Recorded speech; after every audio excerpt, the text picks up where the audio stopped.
कांग्रेस और आरजेडी ने गिरिराज सिंह के इस बयान को लेकर निशाना साधा है। हिंदू स्वाभिमान यात्रा पर निशाना साधा है। कांग्रेस और आरजेडी ने समाज को बांटना चाहते हैं गिरिराज सिंह, ये आरोप लगाया है विपक्ष ने। बिहार की विपक्षी पार्टियों ने, कांग्रेस और आरजेडी ने समाज को बांटने का आरोप गिरिराज सिंह पर लगाया है।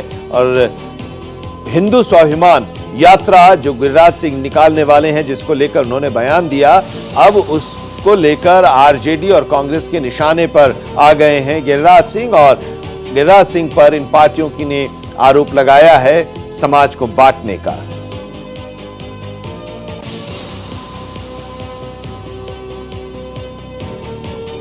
और ये बीजेपी की नज़र में हिंदू का कोई स्वाभिमान अगर नहीं है तो ये बड़े आश्चर्य की बात है। और ये गिरिराज सिंह ये स्वाभिमान को नहीं जगा सकते हैं, इसलिए कि वो हमेशा से दंगा कराने, नफरत फैलाने, इस सब की योजना में लगे रहते हैं। ये भी उनकी इसी योजना का हिस्सा है। आशुतोष कुमार हमारे संवाददाता इस वक्त पटना से हमारे साथ जुड़े हुए हैं। आशुतोष, नवरात्रि के दिन, नवमी के दिन ये एक बड़ा बयान, हिंदू स्वाभिमान यात्रा और संदेश देना, इस यात्रा के जरिए मकसद है कि बटोगे तो कटोगे। अब एक नई धारा, एक नई लाइन लेकर गिरिराज सिंह निकल रहे हैं। देखिए, गिरिराज सिंह के इस यात्रा को सामान्य ढंग से देखने की जरूरत नहीं है। जिस अंदाज में योगी का बयान आया, उसके बाद प्रधानमंत्री मोदी का बयान आया और बाद में जिस तरह से बीजेपी के कई नेताओं ने एक लाइन पे काम करना शुरू कर दिया, मुझे लगता है, या जो जानकार भी इस बात से इत्तेफाक रखते हैं कि गिरिराज सिंह को बिहार में हिंदुओं को एकजुट करने की जिम्मेवारी मिली है और उसी की एक कड़ी मानी जा रही है।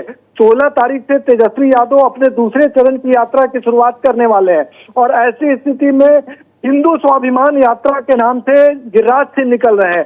गिरिराज सिंह बीजेपी में वैसे नेता माने जाते हैं जो हिंदुओं को अपने बोल से, अपने अंदाज से अट्रैक्ट करते हैं और एकजुट करते हैं। तो मुझे लगता है कि उसी की एक कड़ी हो सकती है और इसी के तहत गिरिराज सिंह आगे बढ़ रहे हैं। गिरिराज सिंह का साफ तौर पे मानना है कि जब अन्य सेकुलर पार्टियां मुसलमानों की एकजुटता की बात करती है तो क्यों नहीं हम हिंदू एकजुटता की बात करें। तो गिरिराज सिंह ने डंके की चोट पे इस यात्रा का ऐलान किया है और साफ तौर पे कहा है कि हम उन इलाकों में जाएंगे जहां हिंदुओं की संख्या थोड़ी कम है, यानी सीमांचल और किशनगंज का जो इलाका है, उस इलाके में वो जाके हिंदुओं के बीच अलग जगाएंगे।